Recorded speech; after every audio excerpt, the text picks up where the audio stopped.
Vladimir पादरिनो Lopez है, ये जुलाई 2014 से फौज की कमान संभाले हुए है और ये पूरी आर्मी को कंट्रोल कर रहा है, यानी इसको भी एक्सटेंशनें मिल रही है और इसने भी जो फौज है वेनेजुएला की उसको मुकम्मल तौर पे हुगो चावेज के बाद तबाह बर्बाद कर दिया।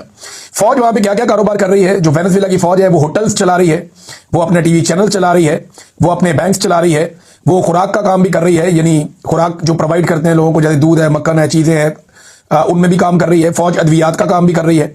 फौज जो है वो तिजारत भी कर रही है, दरामदाद और बरामदाद में फौज का बहुत बड़ा हिस्सा है कारोबार में, और पोर्ट का कारोबार भी फौज कर रही है। अदालती मामलात में फौज को इख्तियारात दिए गए हैं, वो उसके अंदर भी मुदाखलत कर लेते हैं।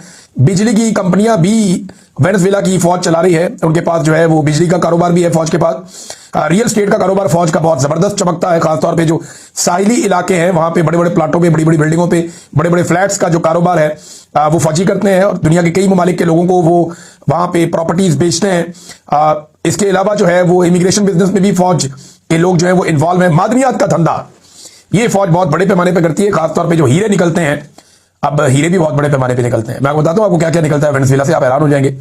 ये जो हीरे निकलते हैं और जो बाकी मादनियात निकलती हैं उनमें फौज का बहुत बड़ा हाथ है, फौज उसमें बहुत ज्यादा पैसा बनाती है। तो जनाब ये है वेनेजुएला की फौज की हालत। इनके जर्नैलों की मैंने तस्वीरें और वीडियो देखी, उनके पेट निकले हुए और अजीबो गरीब उनकी सूरत हाल है, ऐसा लगता है कारोबारी लोग हैं और बेड़े गर्क हुआ पड़ा पूरी फौज का।